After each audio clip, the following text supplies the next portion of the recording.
김광현의 스포츠. No problem.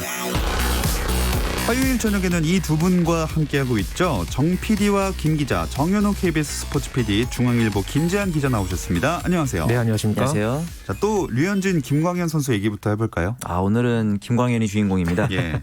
김광현 선수가 드디어 메이저리그에서 첫 승을 따냈죠. 6이닝 동안 3안타를 내주긴 했지만 사사구가 하나도 없었고 삼진 3개를 곁들이면서 무실점을 했거든요. 예. 이러면서 이제 류현진 이후로 7년 만에 한국인 선발 투수로서 이제 또 한 명의 이제 한국인 선발 투수 승리 투수가 이제 생긴 거죠. 반면에 이제 류현진 선수는 5이닝 동안 6삼진을 뽑아내긴 했지만 1실점을 했는데 동점에서 교체가 되는 바람에 아쉽게도 승은 챙기지 못했습니다. 네, 뭐 이날 두 선수를 놓고 보자면 네.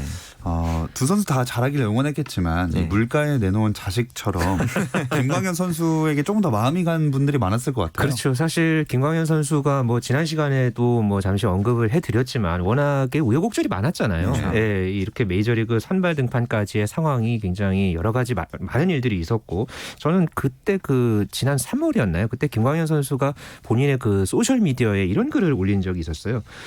나한테만 불행한 시기다. 이 또한 지나가리라 되뇌어도 위로가 되지 않는다. 힘들지만 또 참아야 한다. 이런 글을 올린 적이 있었거든요. 아이고. 그리고 나서 지금 한 5개월 만에 이렇게 또 감격적인 그런 어떤 선발승을 거둬서 굉장히 좀 여러 가지로 김광현 선수 개인적으로도 그렇고 이 보셨던 야구 팬들 입장에서도 아주 의미가 컸을 겁니다. 네. 그리고 또 첫 번째 선발보다 경기 내용, 투구 내용도 괜찮았어요. 그렇습니다. 이제 그 첫 번째 때는 3이닝 책임졌는데 이번에는 6이닝을 던졌고 이제 6이닝 이상을 던지면서 무실점을 기록한 세인트루이스의 선발 투수는 개막 이후로 김광현이 처음이랍니다. 그리고 지금 첫 경기 때도 그랬고 선발 평균 자책만 보면 0점대예요. 그러니까 아주 훌륭한 활약을 보여주고 있다고 볼 수 있는데 지난 경기 끝난 이후에 김광현 선수가 앞으로 이제 다음 경기에서는 볼넷을 좀 줄여서 좀 더 긴 이닝을 던지겠다 했는데 정확히 그렇게 됐죠. 네. 볼넷도 줄였고 소화 이닝도 늘었고 투구 패턴을 조금 분석해 보자면은 우타자의 몸쪽 그리고 이제 좌타자의 바깥쪽 똑같은 코스잖아요. 이쪽 코스를 많이 공략을 했어요. 아무래도 주무기인 슬라이더가 김광현 선수에게 던지면은 우타자의 몸쪽으로 들어가고 좌타자는 바깥쪽으로 말려 나가는 그런 공들이 많잖아요. 그래서 네. 전 경기와 비교해 봤을 때 헛스윙도 17%에서 22%로 늘었거든요. 무엇보다 이제 그 삼진을 잡아낸 3개의 공이 모두 슬라이더였다. 이렇게 보시면 될 것 같아요. 그러니까 또 6이닝 동안 투구수가 83개였잖아요. 네, 맞아요. 그러니까 투구수 자체가 이닝당 뭐 따지면 거의 한 평균 14개 정도 이제 그러네요. 되는데 참 이 6이닝을 던지면서 마치 그 상대 타선을 아주 쉽게 요리하는 네네. 약간 요리사 같은 약간 좀 그런 느낌을 저도 많이 받았었어요. 뭐 진짜 맞아요. 빠르게 던질 때는 최고 시속이 이날 92.6마일까지 나왔고 뭐 슬라이더라든가 뭐 커버 느린 볼까지 아주 이 완급 조절을 잘 해내면서 이 신시내티 타자들이 아주 속수무책으로 당했던 그런 경기였었죠. 보니까 포수 몰리나와의 호흡도 아주 좋았다. 이런 기사들도 많더라고요. 그렇죠. 저도 보면서 대부분의 김광현 선수 하면 떠올리는 게 직구랑 슬라이더잖아요. 예. 그런데 이제 예상을 비웃듯이 초구의 커브를 좀 느린 커브를 많이 구사합니다. 이제 83개의 투구수 중에서 11개나 커브를 구사했다는 점을 좀 눈길을 끌고 역시 저는 그 경기의 하이라이트로는 그 조이 보토를 상대로 던지는 슬라이더가 이제 생각이 나요. 네. 사실 조이 보토 같은 경우는 볼은 절대 치지 않고 슬라이더는 다 쳐내는 네. 선구안이 정말 좋은 선수거든요. 근데 그런 선수가 김광현을 상대로 루킹 삼진을 당하고서 덕아웃으로 들어가면서 소리를 지릅니다. 매우 분하다는 얘기였겠죠. 네. 그런 점에서 굉장히 의미 있는 투구였던 것 같아요. 그리고 어쨌든 이 배터리로 이 몰리나 선수가 나왔다는 것 자체가 김광현 네. 선수한테는 심리적인 안정감도 분명히 줬을 거예요. 맞아요. 예, 뭐 이닝을 끝낸 다음에 둘이서 뭐 삼진을 잡거나 뭐 5회 또 위기 상황을 또 잘 넘겼을 때는 서로 또 이렇게 글러브로 서로 맞대면서 또 이렇게 서로 응원하는 그런 모습도 있었고 확실하게 이날 투구를 보면서 이 몰리나가 정말 대단한 포수잖아요. 뭐 그렇죠. 골든글러브만 9번을 수상을 했고 또 올스타도 9번 했던 이 몰리나가 정말 괜히 몰리나가 아니다라는 그런 어떤 장면이 참 많이 나왔던 그런 경기였습니다. 자, 현지에서는 어떤 평가들이 나오고 있나요? 경기 끝나고 실트 감독은 김광현 선수는 팀 상황에 따라서 언제든 어떤 역할을 해낼 수 있는 헌신적인 투수다 이렇게 칭찬을 했는데 아무래도 이제 시즌 초반에 마무리로 갔다가 다시 또 선발로 왔다 갔다 하는 이런 부분에 대해서 공헌해 준 거에 대한 감사함의 표시였겠죠. 그리고 이제 토마스 에드먼 선수, 이 선수는 한국계 선수예요. 미들네임이 현수입니다. 그래요? 그렇죠. 네. 현수 에드먼 이 선수가 대단한 투구였다. 김광현은 미국으로 건너온 데뷔 시즌에 예상 밖의 일들을 많이 겪었지만 개의치 않고 있다면서 그에게 경의를 표해야 한다. 근데 팀 동료들이 어찌 보면 루키인 김광현에 대해 이런 워딩을 한다는 것 자체가 정말 대단한 거죠. 그런 면에서 보면 팀 동료들의 신뢰도 얻고 있다. 이렇게 생각됩니다. 네. 또 매체의 어떤 반응을 보면요. 네. 이 MLB.com 같은 경우에는 오늘 이 가장 뜨거운 야구 신인 중에 10명 중에 한 명으로 이제 김광현 선수를 꼽기도 했고요. 그리고 좀 재밌는 반응이 하나가 있습니다. 이 세인트루이스 지역 매체에서 네. 이제 이런 이제 김광현 선수 투구 내용에 대해서 이렇게 좀 흥미롭게 분석을 했는데요. 그 세인트루이스가 KK 효과를 톡톡히 누리고 있다. 근데 네. 이게 김광현 선수의 단순한 어떤 투구 내용을 분석한 게 아니라 네. 이 경기 시간 단축을 원하는 이 메이저리그 이 만프레드 커미셔너의 꿈이 이루어졌다. 그러니까 이날 경기가 굉장히 빨리빨리 이게 진행이 네네. 됐잖아요. 김광현 선수가 또 굉장히 빨리 던지니까 템포가 굉장히 상대 빠르죠. 신시내티 타자가 막 계속 이제 콜을 하기도 하고 그런 상황이 있었는데 이거를 이 지역 매체에서 이 만프레드 커미셔너의 꿈이 이루어졌다. 이렇게 표현을 해서 굉장히 또 이 부분이 아주 높은 재밌었습니다. 분들의 마음에도 들었거든요. 아 중요하죠. 예, 굉장히 중요합니다. 근데 그래도 김광현 선수 이렇게 보면서 네. 그 참 해외 무대 메이저리그에 특히나 도전한다는 게 참 그 내가 잘한다고만 되는 것도 아니고 여러 환경적인 요소들도 있고 그렇죠. 적응하기가 쉽지 않다는 생각이 들더라고요. 그렇죠. 예, 그러니까 좀, 왜냐하면은 이제 그 처음에 경기에서도 얼마나 긴장했겠어요. 네. 뭐 모자를 바꿔서 나오기도 하고. 그렇죠. 그런 면에서 보면은 메이저에 직행을 해도 이렇게 힘든데 마이너에서부터 시작한 추신수 같은 경우는 얼마나 그 눈물 젖은 빵을 많이 먹었겠어요. 예. 그러면서 이제 최근에 그 아마추어 선수인 나승엽 선수가 메이저리그 진출을 선언했잖아요. 근데 맞아요. 아마 이제 마이너리그부터 시작을 할 텐데 이런 부분에 있어서 이제 쉽지 않은 길이 될 텐데 좀 응원을 해보게 됩니다. 그래도 어쨌든 이 김광현 선수가 참 우여곡절이 있었지만 네. 그래도 이런 스토리 덕분에 또 이런 정말 멋진 그 첫 승을 따냈잖아요. 아, 맞아요. 네, 그랬기 때문에 더욱 더 기억에 남지 않을까. 그리고 이번 승리를 통해서 김광현 선수도 확실하게 여유를 좀 찾은 느낌이 들었거든요. 네. 네, 그랬기 때문에 어떻게 보면은 이번 첫 승리가 조금 더 빨리 나온 거에 오히려 좀 다행스럽게 느껴지게 됩니다. 네, 맞아요. 자, 김광현 선수의 활약과 더불어서 아까 잠깐 말씀하신 나승엽 선수도 잘 해나가길 한번 기대해 보겠습니다. 네.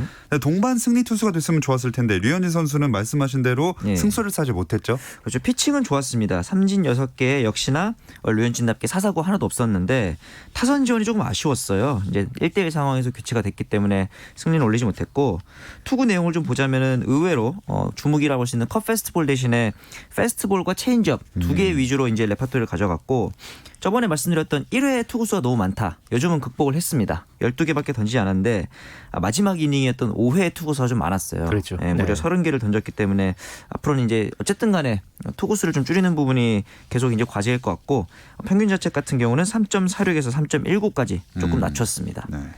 토론토 구단이 SNS에다가 류현진의 괴물 같은 한 달은 계속된다 이렇게 적었더라고요. 네, 그 첫 승 거뒀을 때는 한국어로 뭐 오늘 밤이 뭐 빛났다, 뭐 오. 류현진이 뭐 이렇게 이제 표현을 예. 했었는데 이번에는 또 비록 승패는 없었지만 그래도 류현진 선수의 이 투구 내용에 대해서 이렇게 또 좋게 평가를 했고요. 네.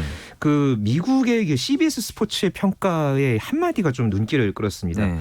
류의 강한 노력이 낭비됐다. 아하. 이렇게 평가를 하는데 류현진 선수가 그만큼 잘 던졌는데 타선이 뒷받침이 안 됐다. 예. 예, 이런 부분을 이렇게 한마디로 짤막하게 아주 또 임팩트 있게 평가를 했습니다. 8월이 정말 좋아요. 작년 같은 경우는 8월에 좀 삐끗했잖아요. 근데 그렇죠. 올해는 평균 자책 1점대고 이제 이를 통해서 재밌는 게 아시아 투수 중에서 유일하게 지금 2점대가 됐어요. 뭐 다르비슈라든가 이와쿠마, 박찬호 모든 선수들 중에서 평균 자책이 제일 낮은 거죠. 네. 이런 면에서 보면 확실히 이제 에이스의 반열에 올랐다 이렇게 보시면 될 것 같아요. 자, 류현진, 김광현 선수 둘 다 이제 앞으로의 활약이 더 기대가 되는데 네. 선발 투수는 로테이션이 규칙적이니까 또 겹치거나 하진 않나요?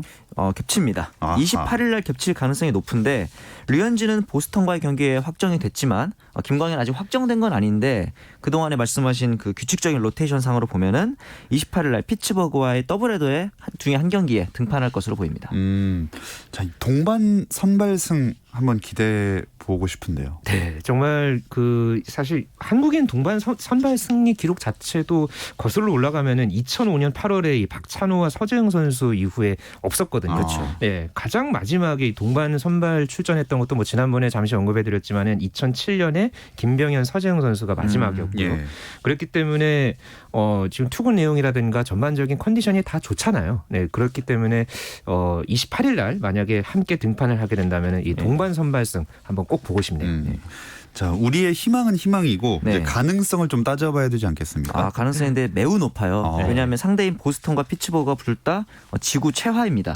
그리고 이제 토론토 같은 경우는 항상 그 물타선이 문제였는데 상대인 이 보스턴의 지금 평균 자책이 최하위이기 때문에 이번만큼은 제발 좀 타격이 터져주지 않을까. 네. 이런 것들을 좀 득점 지원도 기대를 해볼 만하고 류현진 선수의 지난 보스턴전 등판도 7이닝 2실점의 비자책이었기 때문에 많은 이닝을 좀 던질 수 있지 않을까 하는 기대도 하게 됩니다.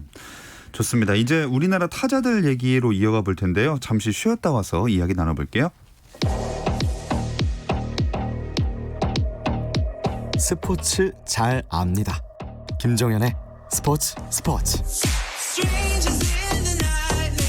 어떤 스포츠 이야기도 나눌 수 있는 시간, 정현호 KBS 스포츠 PD, 중앙일보 김재한 기자와 함께하는 정 PD와 김 기자 듣고 계십니다. 추신수, 최지만 선수 지난 한 주간 활약은 어땠나요? 추신수 같은 경우는 종아리에 미세한 통증이 있어서 지금 4경기 연속 결장을 하고 있습니다. 네. 근데 이제 여전히 출루율이 좀 2할대에 머물고 있고, 왜냐하면 톱타자니까 출루율이 중요하잖아요. 이 부분이 좀 아쉬운 부분이고, 대신에 최지만 선수가 좀 타격감이 살아나고 있어요. 그전까지 계속 1할대여서 걱정을 했는데 2할대까지 올라오면서 경쟁자라고 할 수 있는 스스고보다 높은 타율을 기록하고 있고, 일단 외야로 향하는 타구가 점점 많아지고 있기 때문에 이 부분은 좀 긍정적입니다. 조금씩 발전하는 느낌이 있네요. 네. 근데 추신수 선수가 트레이드 가능성이 또 제기됐더라고요. 네, 지금 8월 그 트레이드 마감일이 얼마 안 남았죠. 네, 이 마감일을 앞두고 지금 추신수 선수의 트레이드 가능성이 어제 오늘도 보도가 된 걸로 제가 알고 있는데요. 현재 이제 텍사스가 전반적인 어떤 리빌딩이 필요하다. 이런 어떤 분위기 속에서 이 추신수 선수가 트레이드 카드로 나올 것이다. 이런 어떤 전망이 지금 현지에서 나오고 있습니다. 추신수 선수 정도면은 꽤나 매력적인 카드로 볼 수 있지 않나요? 저는 좀 오히려 반대인 게 연봉이 일단 높고 좋은 선수지만 올해 성적이 좀 부진해요. 그래서 다른 구단에서 이게 이제 일시적인 부진인지 아니면은 이제 폼이 떨어지는 건지를 확인할 수 없기 때문에 약간 유망주를 제시하면서 데려오기가 망설여질 수도 있고, 그다음에 그렇게 보기에는 또 포스트 시즌을 많이 경험한 것도 아니라서 그렇죠. 근데 이제 컨텐더 팀에서 이제 현실적으로 트레이드가 성사될 가능성은 높지 않다, 저는 그렇게 보고 있어요. 그리고 일단 크리스 우드워드 텍사스 감독이 꾸준하게 이 추신수 선수의 어떤 이 팀 내 위상이라든가 필요성을 계속 강조를 해왔거든요. 그렇기 때문에 지금 뭐 얼마 안 남았기 때문에 뭐 당장의 이 트레이드 카드로 나오기에는 조금 쉽지 않을 것 같은 그런 분위기입니다. 네, 또 메이저리그 이슈들 어떤 게 있었는지 정현우 PD가 정리해 주시죠. 요즘 휴스턴의 4번 타자가 이 카일 터커 선수인데, 이 선수가 그 기아에 있는 프레스턴 터커의 동생이에요. 친동생인데 꽤 유망주였다가 데뷔를 하고 좀 부진했는데 최근에는 4번 타자로 맹활약을 하고 있습니다. 6경기에서 5할에 3홈런. 그래서 원래 이제 그 터커 형제가 둘 다 뭐 우리나라로 와서 뛰었으면 좋겠다 이런 얘기도 있었는데, 요즘 워낙 폼이 좋아서 카일 터커 같은 경우 한동안은 KBO 리그에 올 일은 좀 없을 것 같아요. 네, 잘하는 곳에서 계속 더 잘하는 모습 보여주면 한국에서 형이 뿌듯할 것 같습니다. 그렇죠. 자, 메이저리그 이야기를 쭉 해봤고요. 이제 국내